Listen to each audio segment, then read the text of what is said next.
Y hay una tercera forma, en la que, como decía al comienzo, se respeta la esencia y además también se respeta la forma. No es fácil hacerlo. No es fácil hacerlo con ninguna obra, pero mucho menos con la obra de un gigante de la literatura universal, como es el caso de Shakespeare. Por eso yo quiero manifestarle, tributarle mi agradecimiento y mi reconocimiento aquí, en su tierra, ante su gente, ante sus amigos. Es la forma más sencilla, pero más sincera de decirle que me ha hecho aprender, igual que en el caso de Pepe, aprender mucho del personaje en cuestión, también conocerle a él, me ha permitido conocerle a él, a Eduardo, y sobre todo me ha permitido crecer como lector y como editor. Y eso es algo que se lo quiero agradecer de manera, como decía antes, sencilla pero sincera. Creo que nuestras colecciones y nuestro sello editorial, gracias a sus traducciones, tienen un valor superior al momento en que nos planteamos publicarlas. De alguna forma nos ha dado peso específico, nos ha dado quilates de literatura, nos ha dado de alguna forma o nos ha otorgado compartir con nosotros esa dignidad de su trabajo, y eso justifica el nuestro. Por tanto, querido Eduardo, y no me alargo más, ya estoy agotando 2 o 2 minutos, lo único que quiero es repetir lo que te he dicho en múltiples ocasiones, que tienes todavía una tarea pendiente, que no te puedes retirar, que no puedes abandonar, que hay todavía otra serie de obras singulares, especiales, que deben ser traducidas, y además es preciso que se haga bajo el tamiz de tu precisión, de tu pericia, de tu perspicacia, y que a mí me encantaría pues, poder alumbrar nuevas obras en un futuro cercano de autores que tú sabes que queremos, que nos gustan, y que bueno, pues, las traducciones que tenemos disponibles de ellos no están a la altura de las circunstancias. Por tanto, aunque ahora estés en un momento de receso, de relax, espero que después de ese descanso, descanso estival, vuelvas a la carga. Todavía hay una serie de libros y sabes concretamente a quién me refiero. En mi caso hay una serie de traducciones de Lord Byron que me encantaría que abordase, pero sé que también hay otros de tu predilección que bueno, pues te están aguardando. Por tanto, nada de dejar esto zanjado, esto no ha terminado, esto es un punto y seguido, pero creo que los renglones que has escrito te avalan como profesional, te avalan como persona, y de alguna forma pues, has querido compartir con nosotros ese aval de calidad, ese aval de dignidad, que es algo que siempre te agradezco.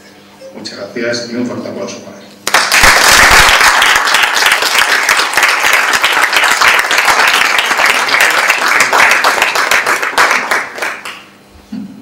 Sí, bueno, y ahora vamos a escuchar.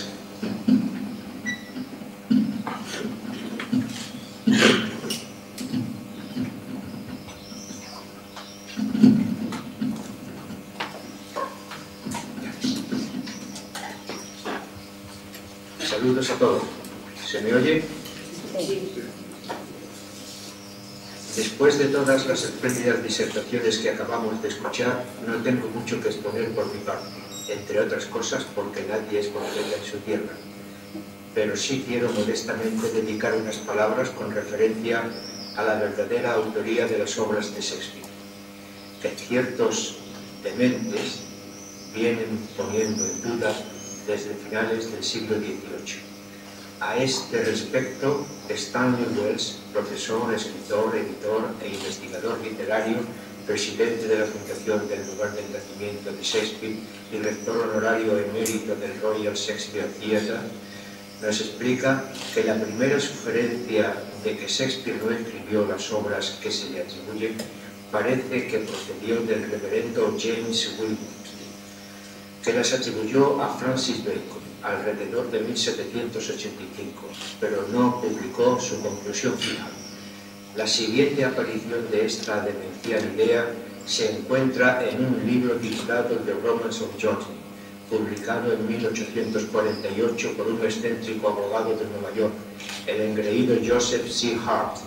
En él influyó una biografía denigratoria de Shakespeare contenida en la Cabinet Cyclopedia de Dionysius Garner, donde se manifiesta que las obras están absolutamente repletas de las más groseras impurezas, muchas más groseras que las que aparecen en cualquier dramaturgo contemporáneo.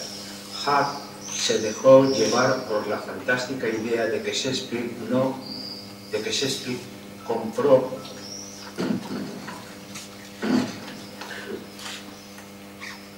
o consiguió subrepticiamente las obras de otros autores que luego sazonó con obscenidades, impudicias y desvergüenzas, pero no identificó al autor original.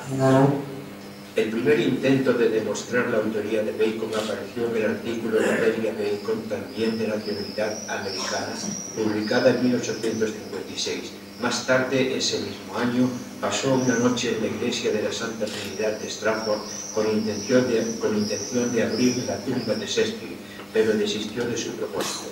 Su teoría se presentó en su libro La filosofía de las obras de Shakespeare al descubierto, en 1857. Entonces se desarrolló el movimiento anti-stratfordiano, como así llegó a llamarse, una sociedad de Bacon inglesa que producía un periódico. Se fundó en 1885 y después una sociedad americana en 1892. Mucho esfuerzo intelectual se ha dedicado al intento de hallar criptogramas y otras pistas para descubrir la autoría en los textos y en otros lugares, así como en el grabado de Dreshout. Este movimiento ha tenido algunos adherentes distinguidos, tales como Mark Twain y Sigmund Freud. En años más recientes, ciertos grupos han intentado sustituir el nombre de Shakespeare con muchos otros nombres, incluyendo los del conde de Derby, el conde de Essex, la reina Isabel, Christopher Marlowe, el conde de Oxford y el conde de Rutland. Un excelente relato de todo este tema se da en la parte 6 de las vidas de Shakespeare de S. Shoreham, 1970, revisado en 1991. Todas las atribuciones se basan en una farsa teórica. Por ejemplo, que fue simulada la muerte de Marlowe, uno de los más auténticos episodios de la historia literaria, y que siguió vivo escribiendo obras durante otros 20 años, pero sin dejar rastros de su propia personalidad y dando generosamente crédito de sus producciones a Shakespeare. Las fechas de las que se supone que son sus primeras obras tendrían que ser modificadas, y que Shakespeare cooperó en esta farsa fingiendo ser el autor de unas obras que nunca había escrito y de algún modo ocultando su autoría a todos sus colegas teatrales y literarios y a todos los editores que la publicaron.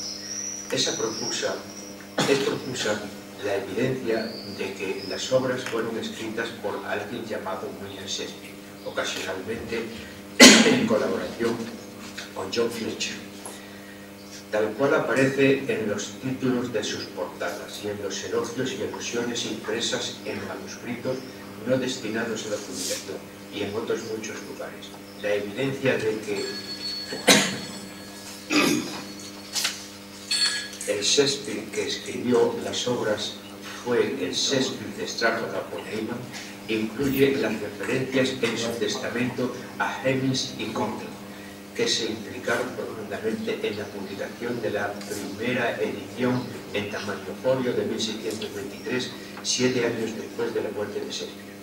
En las inscripciones acerca de Shakespeare en el monumento de Stratford, una en latín comparándole con grandes figuras de la antigüedad, la otra en inglés elogiándole específicamente como escritor. En los versos de Ben Jonson, llamándole Luther Christian en la primera edición de tamaño folio y en las líneas escritas por Leonard Digges en el mismo volumen con referencia a su documento en Stratford. La evidencia de la autoría puede ser externa o interna. La evidencia externa no es completamente fiable. Tanto la tragedia de Yorkshire como el pródigo londinense fueron claramente atribuidas a Shakespeare en los títulos de las portadas de su primera edición y en sus reimpresiones de 1619. Pero esta evidencia está generalmente desacreditada por el hecho de que no fueron incluidas en la primera edición de tamaño folio. La evidencia interna basada en un análisis estilístico realizado en tiempos recientes por un sistema de computarización ha tenido un éxito limitado. Hay una coincidencia bastante general sobre los pasajes de los dos parientes nobles y todo es verdad, obra conocida también como el título de Enrique VIII, de los que Shakespeare y Fletcher son respectivamente los principales responsables, pero las pruebas estilísticas que se han elaborado de Eduardo III y la fúnebre elegía no han